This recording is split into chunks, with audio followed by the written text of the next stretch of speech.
Well, mods started actually about 1959 originally. What it was, people wanted to be different, the youngsters of the day. It was an era where you respected your elders, unlike the today's standards. It was an era which you was clean and tidy. It was an era where the parents liked the way you dressed.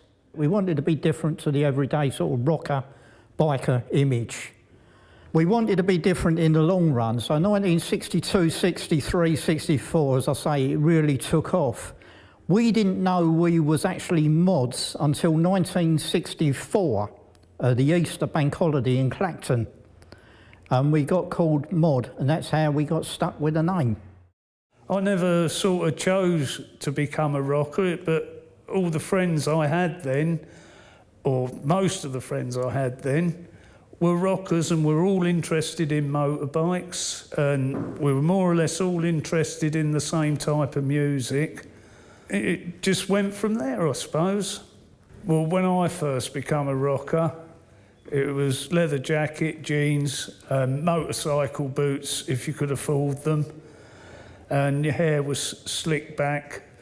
Some of us wore crash helmets, most of us didn't.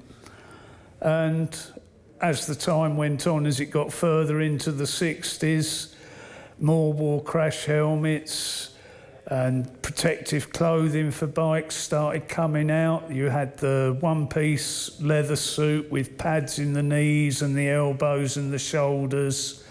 You know, it was a practical formal dress for the bike, riding the bike. The rocker had the black leather jacket and the jeans, the tight jeans. We had the 501 Levi's, we had the Parkers. The Parker you could sleep in, you could put your hood up, you can snuggle under. I mean, I've been woken up in the morning covered in snow on the bank holiday, but the Parker kept me warm. All it was used for was utility, i.e. you rode down on your scooter, if you had a puncture, you could lay your Parker out, sort bits and pieces out without sitting on a wet ground or something like that. If you was lucky enough on the beach and you was sleeping overnight, you had a girl inside with you because it was central heating. You could get two people in these. I can't now because my weight's gone up.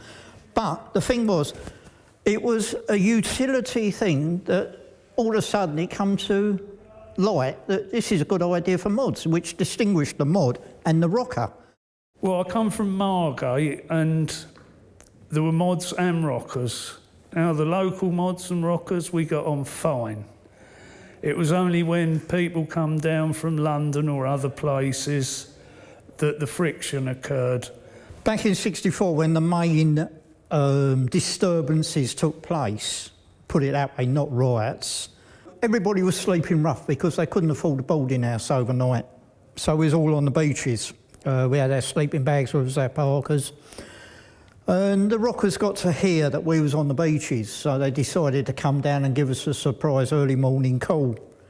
I was down on the beach with my girlfriend at the time, and one of my mates shouted over, he says, "Come and give us a hand." So I went up off the beach, and we was on the sun deck, and by then there was about 50 of us. And all of a sudden, the beach was just one mass of mods. There must have been 1,000 or more of them. The mods did outnumber the rockers because we didn't want to walk around like dinosaurs, and that is why the so-called Arrows of Agincourt happened. They couldn't get up on the sun deck, so they was breaking deck chairs up and slinging the pieces up at us. And it was like the arrows in the Battle of Agincourt, all these bits of deck chair coming up. I remember throwing one over, but I forgot to break the deck chair up and threw a full deck chair. Didn't reach the top, it hit one of my mates, and it caused a fight between ourselves. The Kent Constabulary only had 3 police officers or 4 police officers on duty. They couldn't really do a lot, because the fact was they was vastly outnumbered by the teenagers of both sides.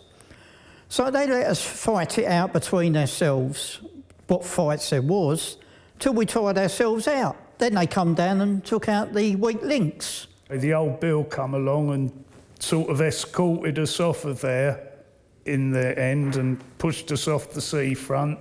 I wasn't terrified, but I was a little bit worried about what would happen had that many got hold of us. Well, anyway, we went down the back alley from Dreamland, and there was some mods at the back of this alley at the back of Dreamland, and one of them said something. I went over, give him a slap, and promptly got me collar felt, which I got 6 months for. There was never riots. I mean, that was a ridiculous thing that come out there. What it was, the press wanted something to report on. All your wars had finished. Aden had finished, Korea had finished, Vietnam was just starting up. So there was nothing to report on. So what it was, they thought, oh, we'll pick on the teenagers and the guys and girls in their early 20s, the mods and rockers. I mean, what I class as full-scale riots was what happened a few years ago when they was burning Croydon and stuff. I mean, it was never nothing like that, looting shops or hurting innocent people. It was just mods and rockers. And this was it. And they used to come up to us and offer us like a 10-shilling note to start a fight with a rocker. Unknowing to us, a rocker got a £1 note to start a fight with us. So they did cause a fight because the fact was they got 10 shillings extra on what we did. The mod era is what I said previously. The fact was the mod era was electric. Every day changed. No day was the same. You know, you wake up in the morning, oh, I don't fancy doing that. You know, oh, we're going to Margate. Well, I don't fancy going to Margate. Let's go to Brighton. You know, let's do something different. And when you looked at it in that era and you looked at the 60s, it was great. And people to this day, and we're in 2015 now, are still talking about mods and rockers.